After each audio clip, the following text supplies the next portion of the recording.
what we country kids call city slickers, yeah. Yes, I can't tell you much about Paekakariki, but I can tell you some nice experiences in the city.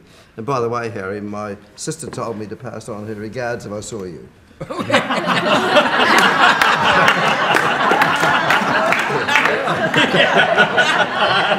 a bachelor. There we know. Well, thank you, Anthony. I welcome the opportunity, really, to be able to say how marvellously kind you guys were to kids. Well, And I say that quite sincerely. I had 2 or 3 wonderful experiences of the kindness of Marines and sailors. We used to hang around the Tivoli Theatre on Sunday night, servicemen only, you know. We'd hang around looking all cow-eyed and stuff until some Marine said, "Would you like to go in, kid?" You see, that's what we do. Hang around because they could take a partner. So we'd hang around and they'd say, "Come on," and they'd take us in. It was marvellous, you know. But I'll tell a story that I'll keep it brief. I worked in newspaper publishing industry, and I had to go to the Los Angeles Times to have a look at something that they were installing that we were thinking of doing, da-da-da. And I was picked up and told that I would have my appointment in the morning, 10 or 11, but you were going to be, it'd be obligatory, you were going to have to speak to the Vice President's luncheon. I thought, oh dear. So I had a sort of a sleepless night, and I caught the cab in the morning, and I didn't know what was an Evening Post newspaper person going to say to one of the greatest papers in the world, the LA Times, you know. And I had this inspiration in the cab as I went in. And I used to sell the Evening Post on the St George corner, all right? yes. Don't ask me to do the call, please. Evening Post! Evening Post! What's that you pay? Oh, you've got it. How was it? Evening pay.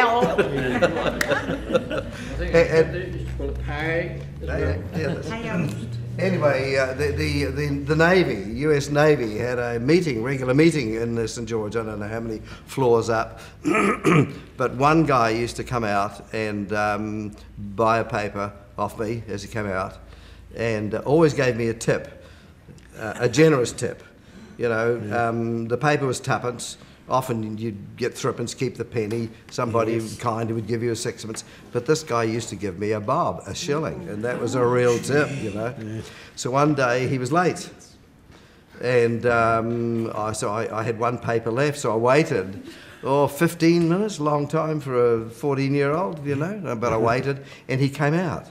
And he said, "Hello," he said, "You sold all your papers, kid?" And I said, "No, I've kept you one." "You kept me one? It's real swell, you know." And I said, "Yeah, sure." So he took the paper and he went to give me, and he used to give me a shilling, you know, Bob. And he said, "No, hang on." And he pulled out of his pocket a card. And he said, "Do you like music?" And I said, "Yes." You know, it was all Glenn Miller and stuff in the movies there. Yeah. And I said, "Yeah." He says, "Here." He says, "You take this." "No, give it back to me." And he wrote something on the back. He says, "You bring this with you tonight." Okay.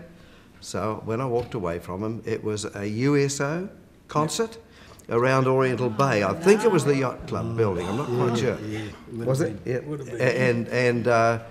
And on the back was his signature. So I took it home and showed it to my mother. It was that night, and she wasn't very happy about it. And anyway, she scrubbed me up and let me go. And I arrived at the door, and at the door were the 2 big SPs. Yes. And what do you want, you know?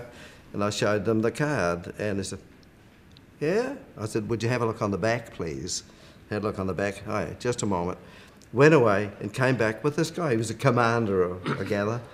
And he said, "You take this kid and look after him," he said. "Get him a Coke," my first Coke in my life. Get him a Coke. Yeah. And a candy bar, I don't know, Babe Ruth or O. Henry bar or something. And look after him. I sat there, and out came the Artie Shaw Orchestra. Oh, that's right, yes. With Jackie Cooper, the actor, on drums.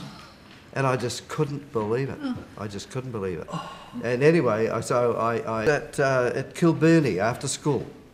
on this afternoon, and a tram came around, swinging around to the tram barns around there, Yep. and there were 2 American sailors there, and the tram hit one of these young guys, knocked him onto the ground, and the other fellow, rushed over to help him, and he hadn't broken his leg or anything, but he was injured, and he said, "Look, get me a cab, to me."